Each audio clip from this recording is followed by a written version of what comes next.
Alrighty, welcome to another exciting episode of Codename New to Vero 2, the Gen X for Gen X channel. I'm your presenter, Shabu, are you?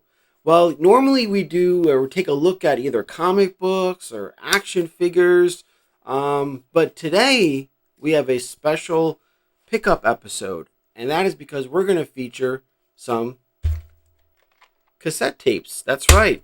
So I've been doing shorts featuring some samples of either cassette or CD in the Get Tis Feeling Streamin segment, where we all remember the times when we had to work to enjoy our music. That's right.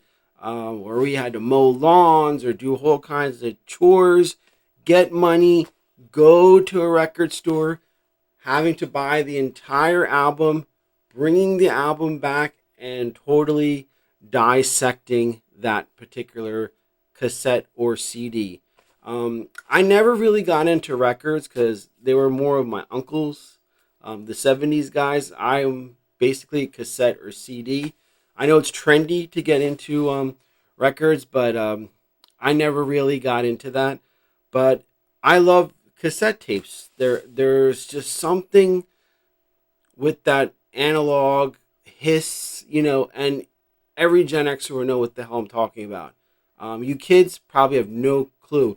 And that's kind of why I'm doing this segment. It's not just for us, is to let the younger generation know that, we've kind of sacrificed sound quality for convenience.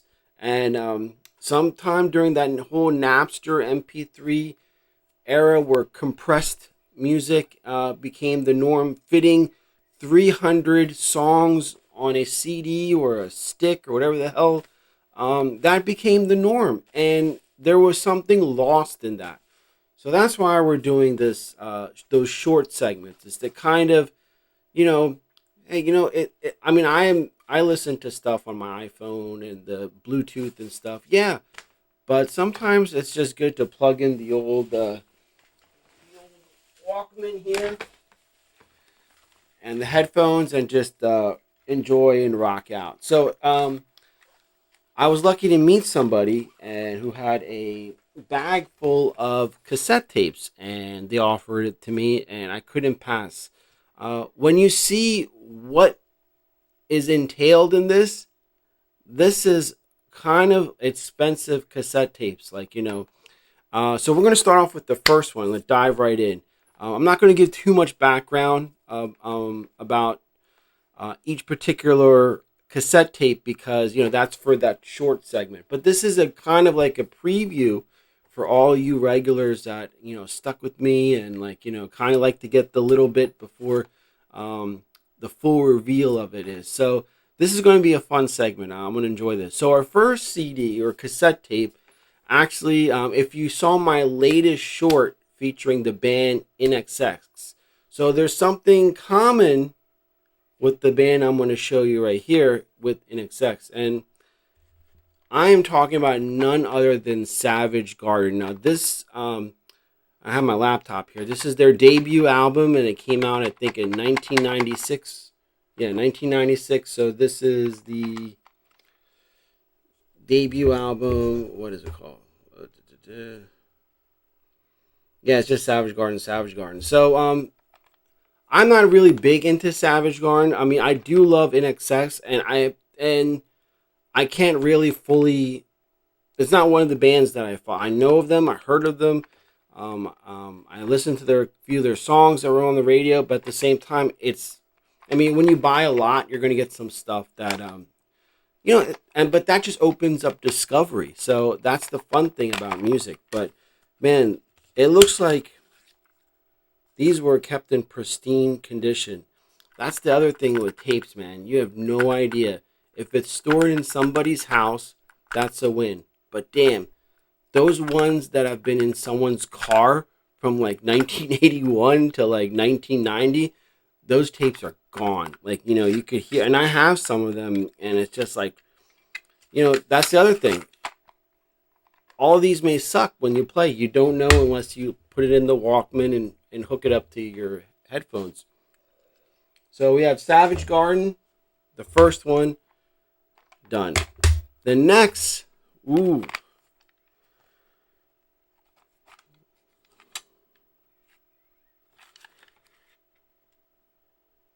Ooh. All right, the next one is cool. It's going to be Styx Lady from 1980. I think this one has Renegade. Is it?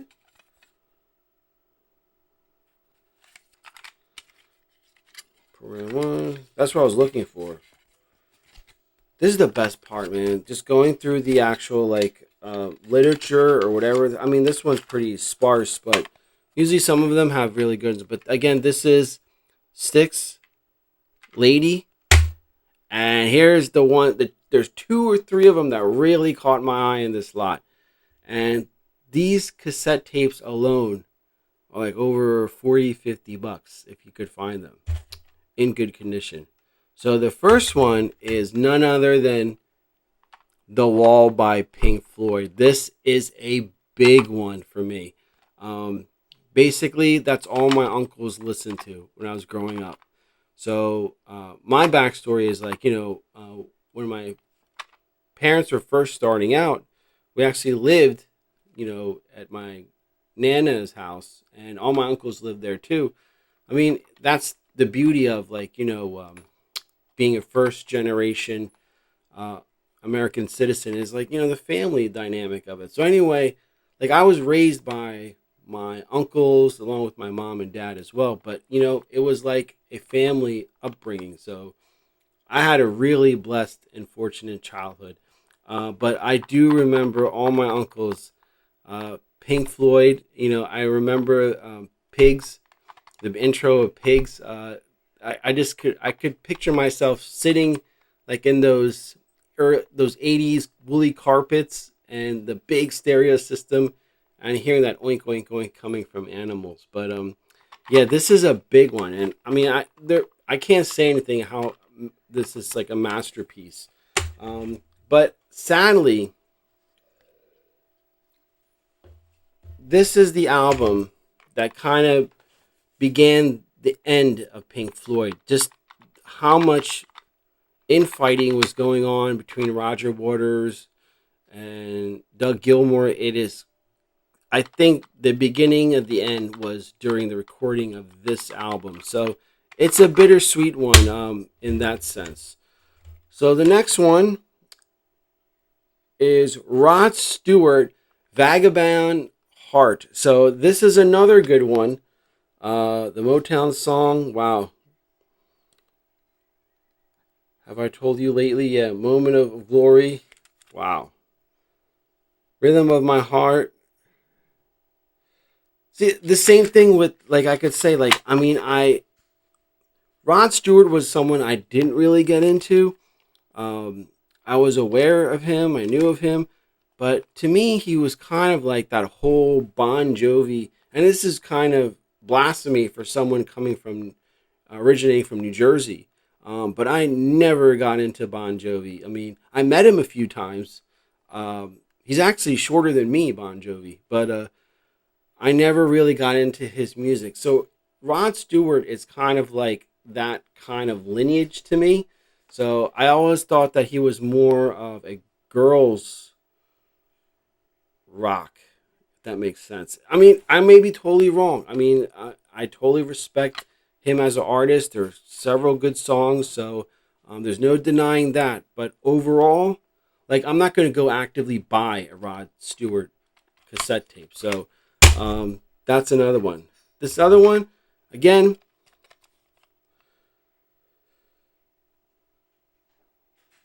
I don't. It's Alabama's greatest hits. I know there's people that love Alabama. That's awesome, but again, that's just not my cup of tea. I mean, I love Leonard Skinner, so I mean, it's nothing against Southern rock. I love Leonard Skinner. I love ZZ Top, as people know, but I just never really got into Alabama. So but like I said earlier, that just leaves more to discover, to give it another try, an older set of ears. That's what kind of is good about growing up, is your taste change and your ears also change. So that's going to be interesting. The next one I'm pretty excited about. Yeah. This is The Police. Wow, what a great album this is. Do do do da da da. So as it went to you. Don't stand so close to me.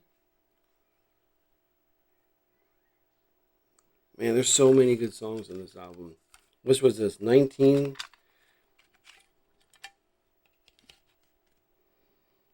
Another 1980. Wow.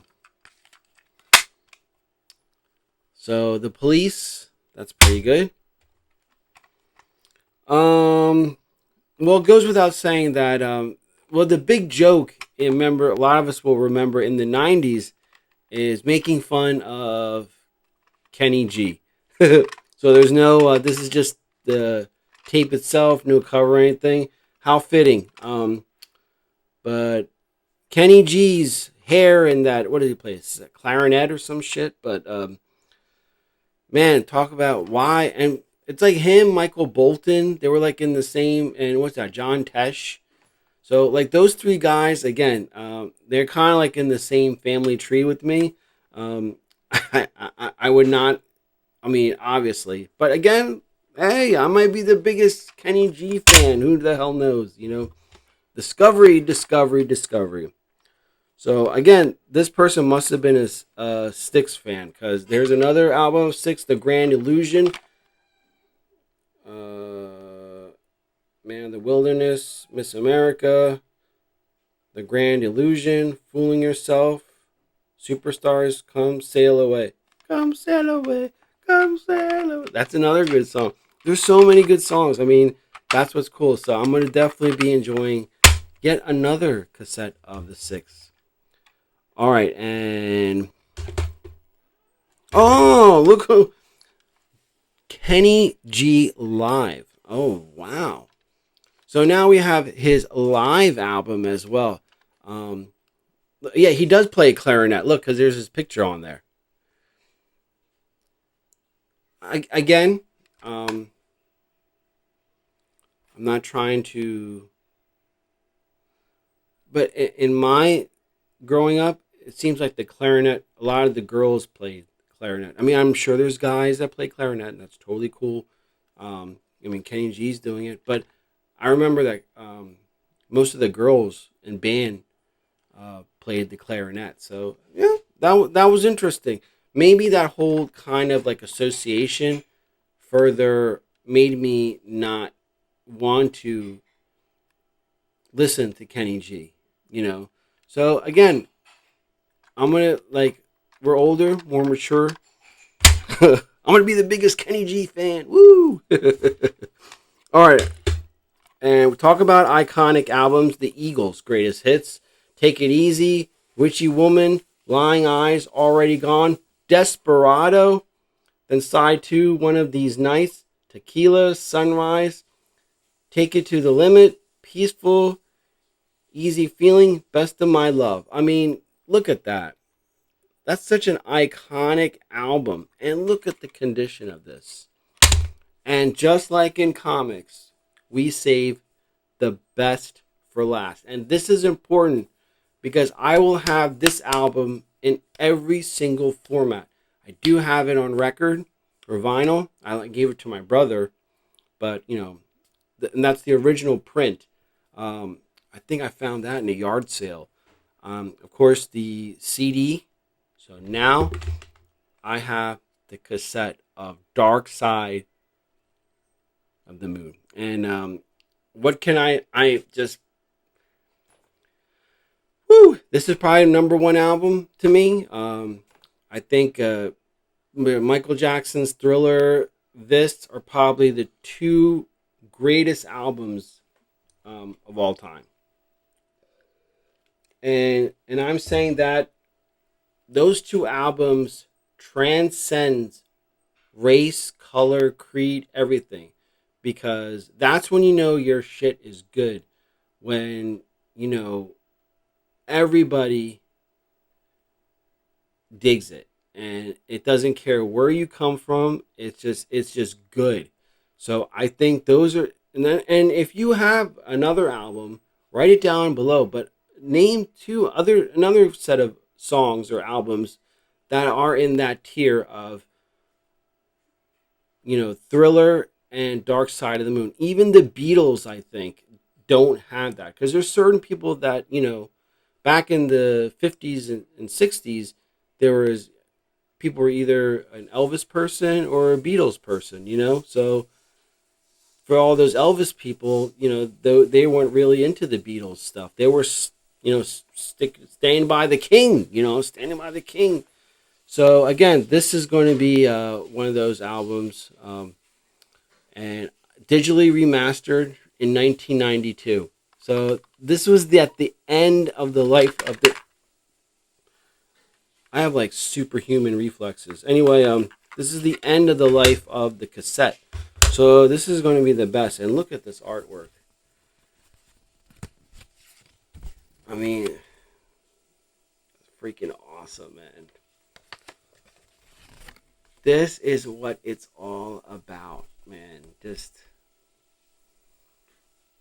I would sit there in my bed, I'd have to go to bed, and I would just read these over and over again while I would listen to the songs.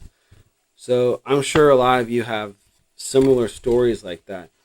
I'll just read the lyrics and just go, every inch of these little booklets that came in a cassette, I was fully immersed in the thing. So that's what I take from this. Alrighty. So again, these will all be featured in our shorts. Can't Get This Feeling streaming segment. So you'll see these again, a little bit more in depth per album. But I just want to do a quick overview and showcase of these great, amazing cassette tapes. So thanks for watching. We'll see you on the next episode of Codename New 202. Take care.